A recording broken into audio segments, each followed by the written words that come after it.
ഞാനിന്ന് അൺബോക്സ് ചെയ്യാൻ പോകുന്നത് ഒരു RC ക്രോളറാണ് കേട്ടോ. ഇത് WPLൻ്റെ C34 എന്ന് പറയുന്ന മോഡലാണ്.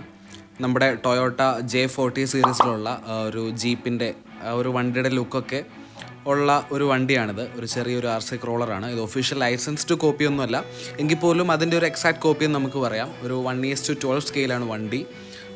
പക്ഷേ പലരും പറയുന്നത് 1:12 അല്ല, 1:10 ഉണ്ട്. കാരണം നല്ല വലിപ്പമുണ്ട് ഈ വണ്ടിക്ക്.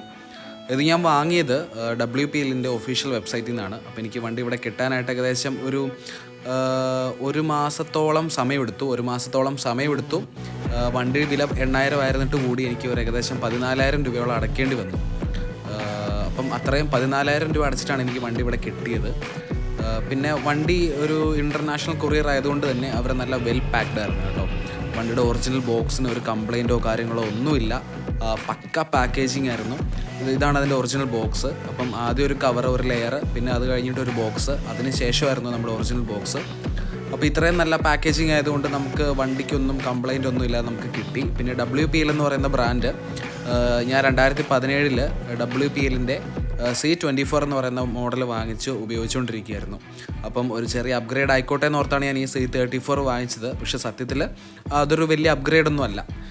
പിന്നെ ഈ വണ്ടി വാങ്ങാൻ കാരണം എന്താണെന്ന് വെച്ച് കഴിഞ്ഞാൽ, നമ്മുടെ ദേവാസുരത്തിലെ മോഹൻലാൽ ഓടിക്കുന്ന, ലാലേട്ടൻ ഓടിക്കുന്ന ആ ഒരു 540 ഉണ്ടല്ലോ, മഹീന്ദ്രയുടെ 540 ജീപ്പ്.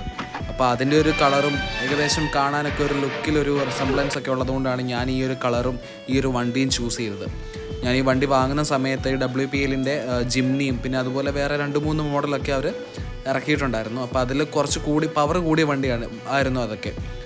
കുറച്ച് പവർ കൂടിയ മോട്ടറൊക്കെ ആയിരുന്നു അതിൽ വെച്ചിരിക്കുന്നത്. പക്ഷേ ഇത് അത്രയും ഒരു ഹൈ പെർഫോമിങ് വണ്ടിയൊന്നുമല്ല. അപ്പം ഇതാണ് അതിൻ്റെ കൂടെ കിട്ടിയിട്ടുള്ള ആക്സസറീസ്.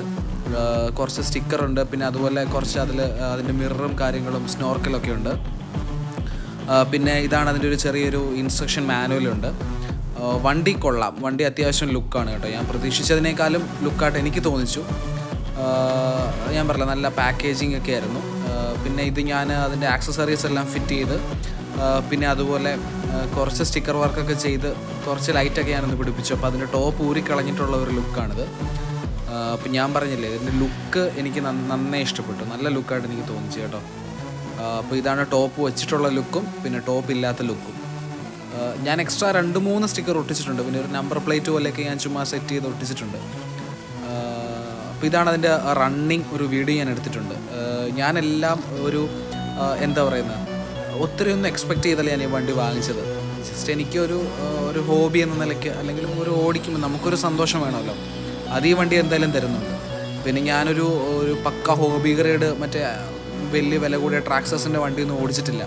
അപ്പോൾ അതുകൊണ്ട് തന്നെ ഇതെനിക്ക് അങ്ങനെ കമ്പയർ ചെയ്യാനായിട്ട് എനിക്ക് പറ്റത്തില്ല. പക്ഷേ ഈ കൊടുക്കുന്ന വിലയ്ക്ക് അത്യാവശ്യം ഡ്യൂട്ടി ഇല്ലെന്നുണ്ടെങ്കിൽ ഈ വണ്ടിയുടെ ഒറിജിനൽ വില വെച്ച് നോക്കുമ്പോൾ വണ്ടി നല്ല വർത്താണ്. അപ്പം ഇതാണ് അതിൻ്റെ ഒരു റണ്ണിങ് വീഡിയോ ഞാൻ എടുത്തിട്ടുണ്ട്. അപ്പം നമുക്കതൊന്ന് കണ്ടു നോക്കാം.